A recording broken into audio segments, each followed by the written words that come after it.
24 hours, not much change in temperature. A slight atmospheric disturbance of undetermined origin is reported over Nova Scotia, causing a low-pressure area to move down rather rapidly over the northeastern states, bringing a forecast of rain accompanied by wind of light gale force. Maximum temperature 66, minimum 48. This weather report comes to you from the Government Weather Bureau. We take you now to the Meridian Room in the Hotel Park Plaza in downtown New York, where you will be entertained by the music of Raymond Raquello and his orchestra.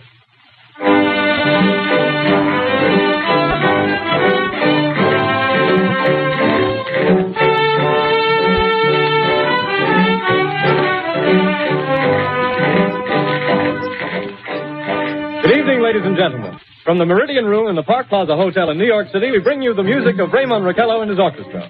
With a touch of the Spanish, Raymond Raquello leads off with La Comparsita.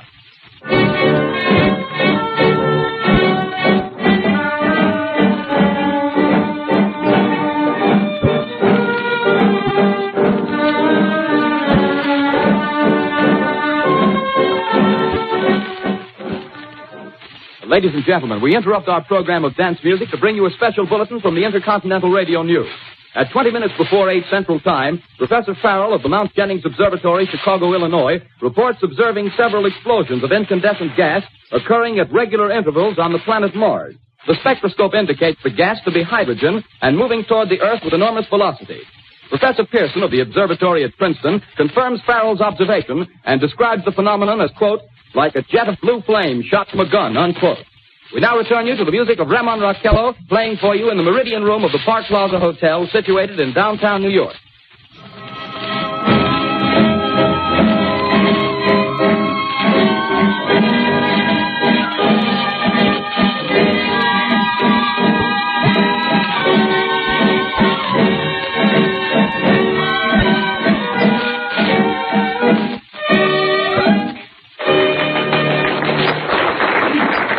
And now a tune that never loses favor, the ever-popular Stardust, Raymond Raquello and his orchestra.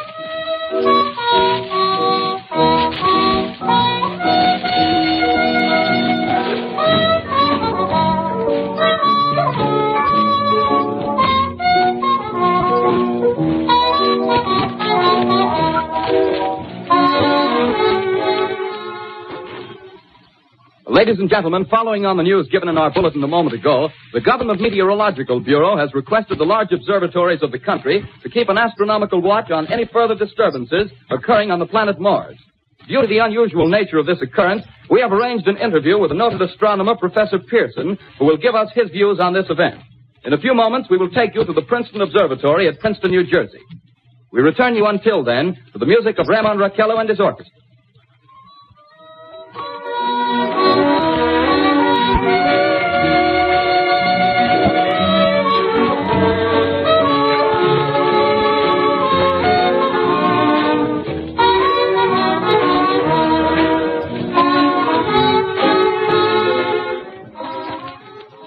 We are ready now to take you to the Princeton Observatory at Princeton, where Carl Phillips, our commentator, will interview Professor Richard Pearson, famous astronomer. We take you now to Princeton, New Jersey. Carl Phillips speaking to you from the observatory at Princeton. I'm standing in a large semicircular room, pitch black except for an oblong split in the ceiling. Through this opening, I can see a sprinkling of stars that cast a kind of frosty glow over the intricate mechanism of the huge telescope. The ticking sound you hear is the vibration of the clockwork. Professor Pearson stands directly above me on a small platform, peering through the giant lens. I'll ask you to be patient, ladies and gentlemen, during any delay that may arise during our interview. Besides the ceaseless watch of the heavens, Professor Pearson may be interrupted by telephone or other communications. During this period, he is in constant touch with the astronomical centers of the world. Professor, may I begin our questions? At any time, Mr. Phillips. Professor, would you please tell our radio audience exactly what you see as you observe the planet Mars through your telescope? Nothing unusual at the moment, Mr. Phillips. A red disk swimming in a blue sea. Transverse stripes across the disk. Quite distinct now, because Mars happens to be at the point nearest the Earth, in opposition, as we call it. In your opinion, what do these transverse stripes signify, Professor Pearson? Not canals, I can assure you, Mr. Phillips. See. Although that's the popular conjecture of those who imagine Mars to be inhabited. From a scientific viewpoint, the stripes are merely the result of atmospheric conditions peculiar to the planet. Then you're quite convinced, as a scientist, that living intelligence as we know it does not exist on Mars? I'd say the chances against it are 1,000 to 1. And yet, how do you account for these gas eruptions occurring on the surface of the planet at regular intervals? Phillips, I cannot account for it. By the way, Professor, for the benefit of our listeners, how far is Mars from the Earth? Approximately 40 million miles. Well, that seems a safe enough distance. Just a moment, ladies and gentlemen. Someone has just handed Professor Pearson a message. While he reads it, let me remind you that we are speaking to you from the observatory in Princeton, New Jersey, where we are interviewing the world-famous astronomer, Professor Pearson. One moment, please. Professor Pearson has passed me a message which he has just received. Professor, may I read the message to the listening audience? Certainly, Mr. Phillips. Ladies and gentlemen, I shall read you a wire addressed to Professor Pearson from Dr. Gray of the Natural History Museum, New York. Quote, 9:15 p.m. Eastern Standard Time. Seismograph registered shock of almost earthquake intensity occurring within a radius of 20 miles of Princeton. Please investigate. Signed, Lloyd Gray, Chief of Astronomical Division. Unquote. Professor Pearson, could this occurrence possibly have something to do with the disturbances observed on the planet Mars? Hardly, Mr. Phillips. This is probably a meteorite of unusual size, and its arrival at this particular time is merely a coincidence. However, we shall conduct a search as soon as daylight permits. Thank you, Professor. Ladies and gentlemen, for the past 10 minutes, we've been speaking to you from the observatory at Princeton, bringing you a special interview with Professor Pearson, noted astronomer. This is Carl Phillips speaking. We are returning you now to our New York studio.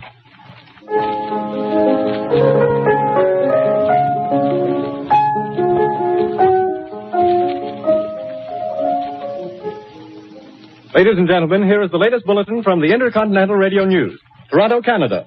Professor Morse of Macmillan University reports observing a total of 3 explosions on the planet Mars between the hours of 7:45 p.m. and 9:20 p.m. Eastern Standard Time. This confirms earlier reports received from American observatories. Now, nearer home, comes a special bulletin from Trenton, New Jersey. It is reported that at 8:50 p.m., a huge flaming object, believed to be a meteorite, fell on a farm in the neighborhood of Grover's Mill, New Jersey, 22 miles from Trenton. The flash in the sky was visible within a radius of several hundred miles, and the noise of the impact was heard as far north as Elizabeth. We have dispatched a special mobile unit to the scene, and we'll have our commentator, Carl Phillips, give you a word picture of the scene as soon as he can reach there from Princeton.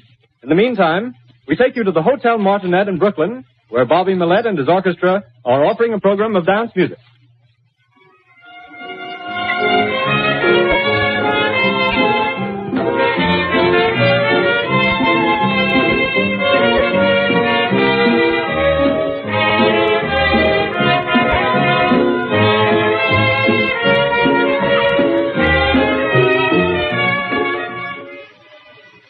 We take you now to Grover's Mill, New Jersey. Ladies and gentlemen, this is Carl Phillips again, out at the Wilmot Farm, Grover's Mill, New Jersey. Professor Pearson and myself made the 11 miles from Princeton in 10 minutes. Well, I hardly know where to begin. To paint for you a word picture of the strange scene before my eyes, like something out of a modern Arabian Night. Well, I just got here. I haven't had a chance to look around yet. I guess that's it. Yes, I guess that's the thing directly in front of me. Half buried in a vast pit. Must have struck with terrific force. The ground is covered with splinters of a tree. It must have struck on its way down. But I can see the object itself doesn't look very much like a meteor. At least not the meteors I've seen. It looks more like a huge cylinder. Has a diameter of, what would you say, Professor Pearson? What's that? What would you say, what's the diameter of this? About 30 yards. About 30 yards. The metal on the sheath is, well, I've never seen anything like it. The color is sort of yellowish white. It's curious. Spectators now are pressing close to the object in spite of the efforts of the police to keep them back. Getting in front of my line. Would you mind standing one side, please? While the police are pushing the crowd back. Here's Mr. Wilmot, owner of the farm here. He may have some interesting facts to add. Mr. Wilmot, would you please tell the radio audience as much as you remember of this rather unusual visitor that dropped in your backyard? Step closer, please. Ladies and gentlemen, this is Mr. Wilmot. Well, I was listening to the radio. Closer and louder, please. Pardon me? Louder, please, closer. Yes. I was listening to the radio and kind of drowsy. That professor fellow was talking about Mars, so I was half dozing and half... Yes, Mr. Wilmot, and then what happened? Well, as I was saying, I was listening to the radio, kind of halfway. Yes, Mr. Wilmot, and then you saw something. Well, not first off. I heard something. And what did you hear? Hissing sound like this. Kind of like a 4th of July rocket. Yes, then what? I turned my head out the window and would have sworn I was asleep and dreaming. Yes? I seen a kind of greenish streak and then zingo. Something smacked the ground, knocked me clear out of my chair. Well, Were you frightened, Mr. Wilmot? Well, I ain't quite sure. I reckon I was kind of riled. Well, thank you, Mr. Wilmot. Thank you very much. Yeah, you want me to tell No, that's quite all right. That's plenty. Ladies and gentlemen, you've just heard Mr. Wilmot, owner of the farm where this thing has fallen. I wish I could convey the atmosphere, the background of this fantastic scene. Hundreds of cars are parked in a field in back of us, and the police are trying to rope off the roadway leading into the farm, but it's no use. They're breaking right through. The car's headlights throw an enormous spotlight on the pit where the object's half buried. Now, some of the more daring souls now are venturing near the edge. The silhouettes stand out against the metal shield. One man wants to touch the thing. He's having an argument with the policeman. Now, the policeman wins. Now, ladies and gentlemen, there's something I haven't mentioned in all this excitement, but it's becoming more distinct. Perhaps you've caught it already on your radio. Listen, please. Do you hear it? It's a curious humming sound that seems to come from inside the object. I'll move the microphone nearer. Here. Now, we're not more than 25 feet away. Can you hear it now? Professor Pearson? Yes, can you tell us the meaning of that scraping noise inside the thing? Possibly the unequal cooling of its surface. I say, do you still think it's a meteor, Professor? I don't know what to think. The metal casing is definitely extraterrestrial. Not found on this Earth. Friction with the Earth's atmosphere usually tears holes in a meteorite. This thing is smooth, and you can see a cylindrical shape. Something's happening. Ladies and gentlemen, this is terrific. This end of the thing is beginning to flake off. The top is beginning to rotate like a screw, and the thing must be hollow. He's moving! Keep back there! Keep back there! Keep those men back! Keep back there! Keep those idiots back! Come on. He's off! The top's loose! Go, Bill! Stand back! Ladies and gentlemen, this is the most terrifying thing I've ever witnessed. Wait a minute. Something I can see coming out of that black hole, two luminous discs. The eyes, it might be a face, might be almost... Good heavens, something wriggling out of the shadow like a gray snake. Now it's another one, and another one, and another one. They look like tentacles to me. I can see the thing's body. Now it's large as a bear. It glistens like wet leather, but that face, ladies and gentlemen, it's indescribable. I can hardly force myself to keep looking at it. It's so awful. The eyes are black, and they gleam like a serpent. The mouth is kind of V-shaped with saliva dripping from its rimless lips. It seems to quiver and pulsate, and the monster, or whatever it is, can hardly move. It seems weighed down by possibly gravity or something. The thing's rising up now, and the crowd falls back. It seems plenty. The most extraordinary experience, ladies and gentlemen. I can't find words. Well, I'll pull this microphone with me as I talk. I'll have to stop the description until I can take a new position. Hold on, will you, please? I'll be right back in a minute.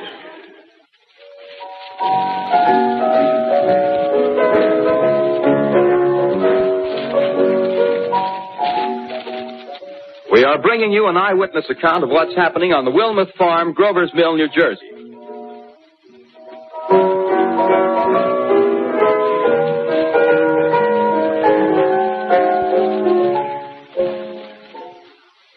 We now return you to Carl Phillips at Grover's Mill. Ladies and gentlemen, Ladies and gentlemen, here I am, back of a stone wall that adjoins Mr. Wilmot's garden. From here, I get a sweep of the whole scene. I'll give you every detail as long as I can talk and as long as I can see. More state police have arrived. They're drawing up a cordon in front of the pit. About 30 of them. No need to push the crowd back now. They're willing to keep their distance. The captain's conferring with someone. Can't quite see who. Ah, yes, I believe it's Professor Pearson. Yes, it is. Now they've parted, and the professor moves around one side, studying the object, while the captain and two policemen advance with something in their hands. I can see it now. It's a white handkerchief tied to a pole. Flag of truce. If those creatures know what that means, what anything means. Wait a minute, something's happening. A humped shape is rising out of the pit. I can make out a small beam of light against a mirror. What's that? There's a jet of flame springing from the mirror, and it leaps right at the advancing men. It strikes them head on. Oh, Lord, they're turning into flames. Now the whole field's caught up by the woods, the barns, the gas tanks of the automobiles spreading everywhere. Coming this way now, about 20 yards to my right. Ladies and gentlemen, due to circumstances beyond our control, we are unable to continue the broadcast from Grover's Mill. Evidently, there's some difficulty with our field transmission. However, we will return to that point at the earliest opportunity. In the meantime, we have a late bulletin from San Diego, California. Professor Indelkoffer, speaking at a dinner of the California Astronomical Society, expressed the opinion that the explosions on Mars are undoubtedly nothing more than severe volcanic disturbances on the surface of the planet. We continue now with our piano interlude.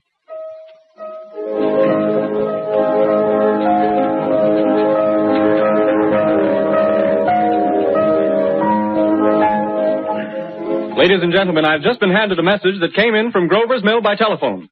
Just one moment, please.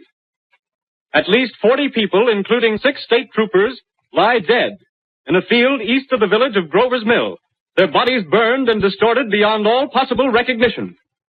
The next voice you hear will be that of Brigadier General Montgomery Smith, commander of the state militia at Trenton, New Jersey.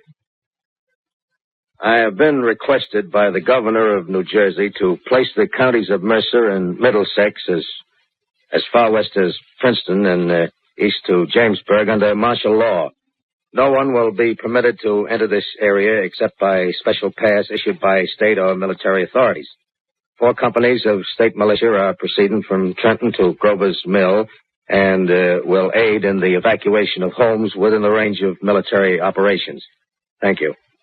You have just been listening to General Montgomery Smith, commanding the state militia at Trenton. In the meantime, further details of the catastrophe at Grover's Mill are coming in. The strange creatures, after unleashing their deadly assault, crawled back in their pit and made no attempt to prevent the efforts of the firemen to recover the bodies and extinguish the fire. The combined fire departments of Mercer County are fighting the flames which menace the entire countryside.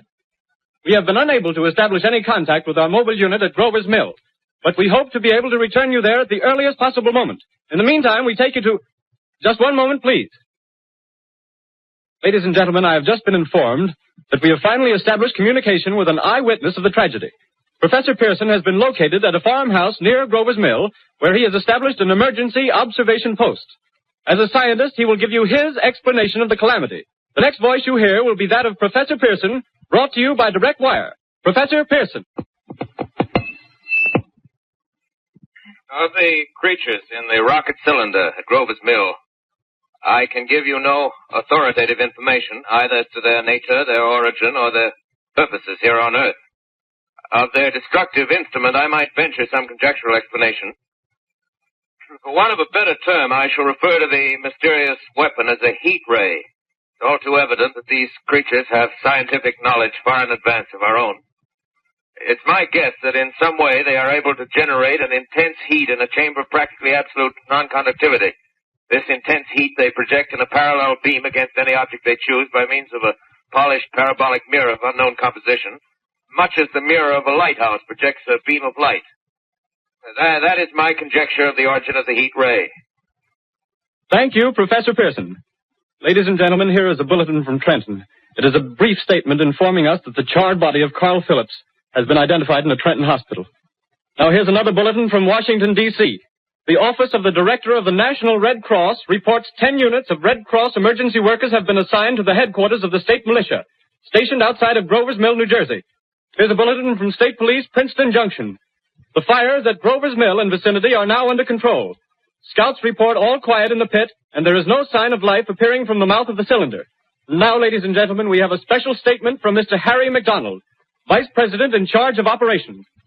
We have received a request from the state militia of Trenton to place at their disposal our entire broadcasting facilities. In view of the gravity of the situation, and believing that radio has a responsibility to serve in the public interest at all times, we are turning over our facilities to the state militia at Trenton. We take you now to the field headquarters of the state militia near Grover's Mill, New Jersey. This is Captain Lansing of the Signal Corps, attached to the state militia, now engaged in military operations in the vicinity of Grover's Mill. Situation arising from the reported presence of certain individuals of unidentified nature is now under complete control.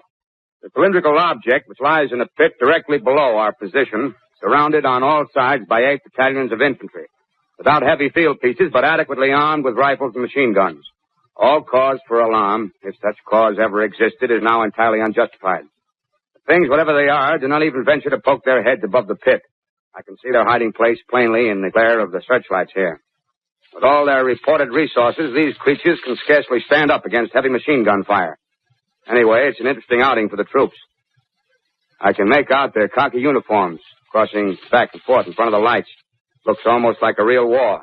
There appears to be some slight smoke in the woods bordering the Millstone River, probably fire started by campers. Well, we ought to see some action soon. One of the companies is deploying on the left flank. A quick thrust and it'll all be over. Now, wait a minute, See something on top of the cylinder. No, it's nothing but a shadow. Now the troops are on the edge of the Wilmot farm. 7,000 armed men closing in on an old metal tube. A tub, rather. Well, wait, that wasn't a shadow. It's something moving. Solid metal, kind of a shield-like affair rising up out of the cylinder. It's going higher and higher. What? It's standing on legs, actually rearing up on a sort of metal framework. Now it's reaching above the trees and the searchlights are on it. Hold on. Ladies and gentlemen, I have a grave announcement to make. Incredible as it may seem, both the observations of science and the evidence of our eyes lead to the inescapable assumption that those strange beings who landed in the Jersey farmlands tonight are the vanguard of an invading army from the planet Mars. The battle which took place tonight at Grover Mills has ended in one of the most startling defeats ever suffered by an army in modern times. 7,000 men armed with rifles and machine guns pitted against a single fighting machine of the invaders from Mars. 120 known survivors. The rest strewn over the battle area from Grover's Mill to Plainsboro, crushed and trampled to death under the metal feet of the monster, or burned to cinders by its heat ray. The monster is now in control of the middle section of New Jersey and has effectively cut the state through its center. Communication lines are down from Pennsylvania to the Atlantic Ocean. Railroad tracks are torn and service from New York to Philadelphia discontinued, except routing some of the trains through Allerton and Phoenixville. Highways to the north, south, and west are clogged with frantic human traffic. Police and army reserves are unable to control the mad flight. By morning, the fugitives will have swelled Philadelphia, Camden, and Trenton. It is estimated to twice their normal population. Martial law prevails throughout New Jersey and eastern Pennsylvania. At this time, we take you to Washington for a special broadcast on the national emergency. The Secretary of the Interior. Citizens of the nation, I shall not try to conceal the gravity of the situation that confronts the country, nor the concern of your government in protecting the lives and property of its people. However, I wish to impress upon you, private citizens and public officials, all of you, the urgent need of calm and resourceful action.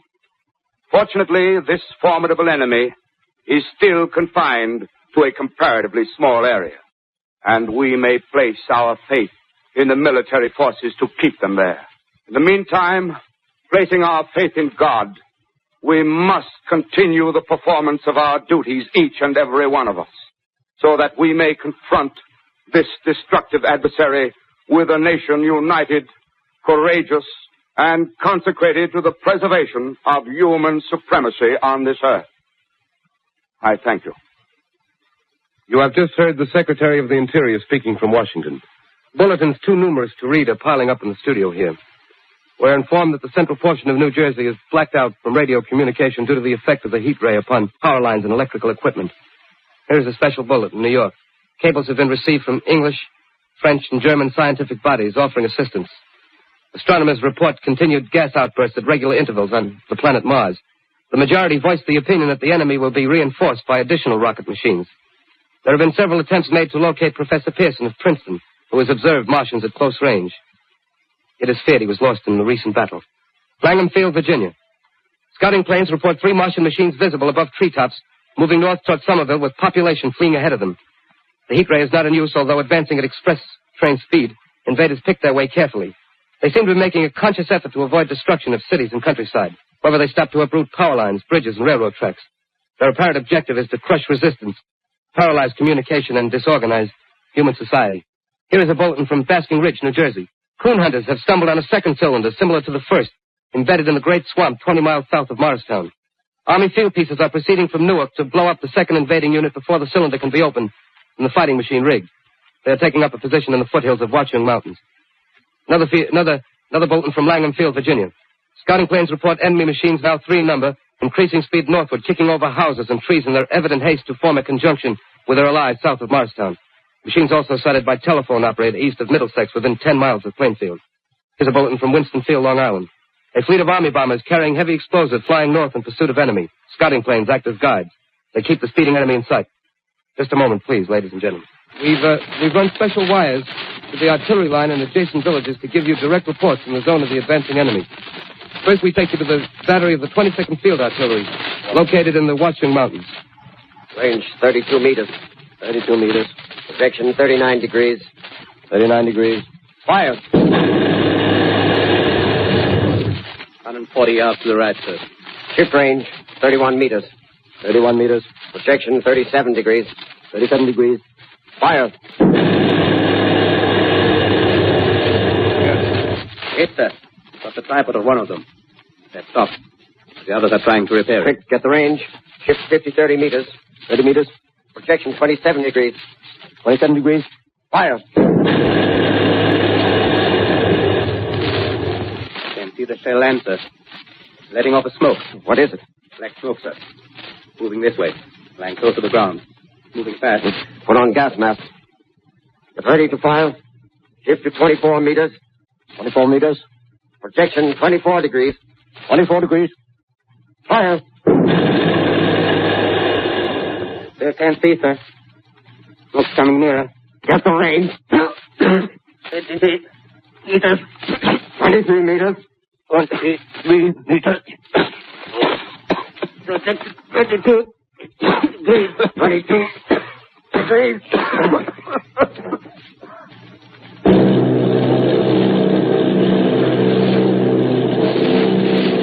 Army bombing plane B-843 off Bayonne, New Jersey. Lieutenant Boat, commanding 8 bombers, reporting to Commander Fairfax, Langham Field. This is Boat reporting to Commander Fairfax, Langham Field.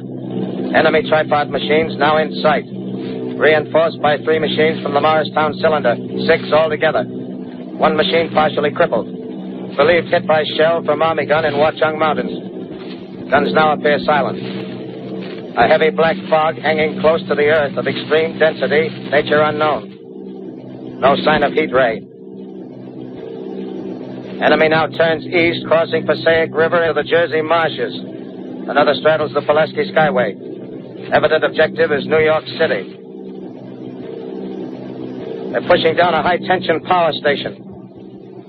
The machines are close together now, and we're ready to attack. Planes circling, ready to strike. 1,000 yards and we'll be over the first. 800 yards. 600.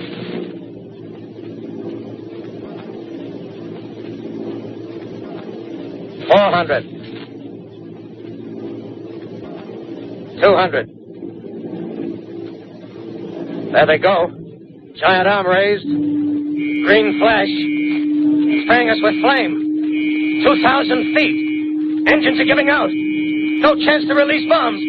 Only one thing left. Drop on them, plane and all. We're diving on the first one. Now the engine's gone. 8. This is Bayonne, New Jersey, calling Langham Field. This is Bayonne, New Jersey, calling Langham Field. Come in, please. This is Langham Field.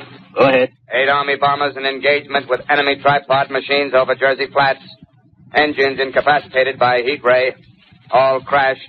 1 enemy machine destroyed. Enemy now discharging heavy black smoke in direction of...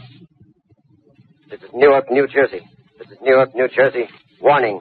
Poisonous black smoke pouring in from Jersey marshes. Reaches South Street. Gas masks useless. Urge population to move into open spaces. Automobiles use routes 7, 23, 24. Avoid congested areas. Smoke now spreading over Raymond Boulevard. 2X2L calling CQ. 2X2L calling CQ. 2X2L calling 8X3R. Come in, please. This is 8X3R coming back at 2X2L. How's reception? How's reception? Stay, please. Where are you, 8X3R? What's the matter?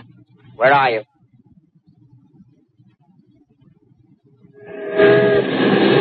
I'm speaking from the roof of Broadcasting Building. I'm speaking from the roof of Broadcasting Building, New York City. The bells you hear are ringing to warn the people to evacuate the city as Martians approach.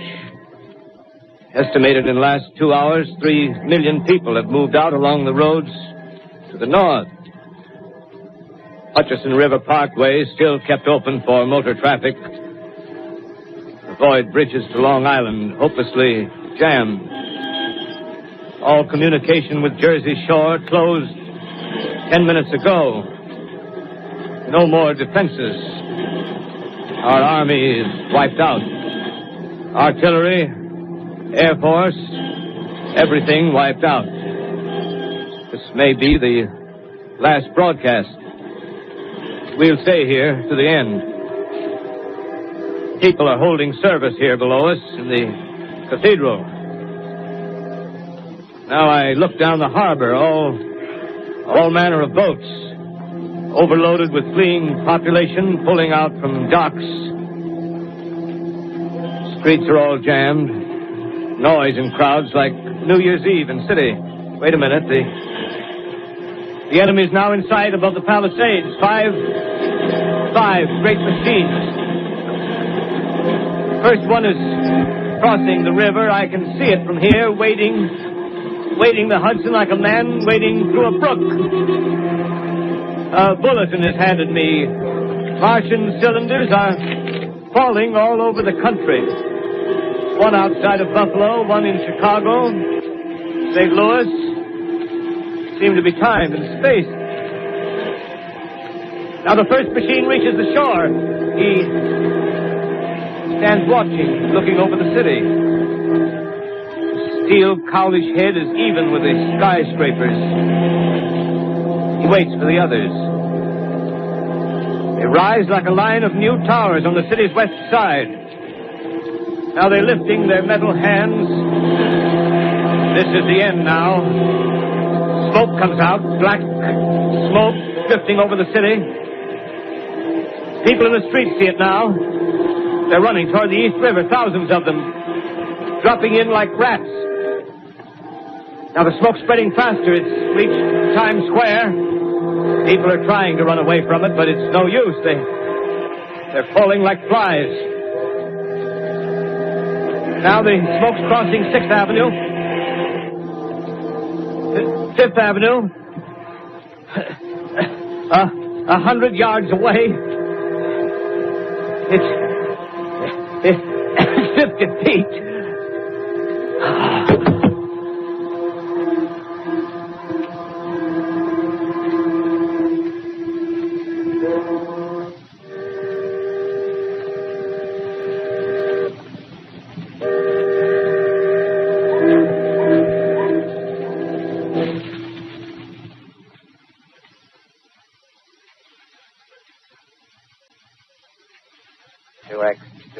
Calling CQ. 2X2L calling CQ. 2X2L calling CQ, New York. Isn't there anyone on the air? Isn't there anyone on the air? Isn't there anyone? 2X2L.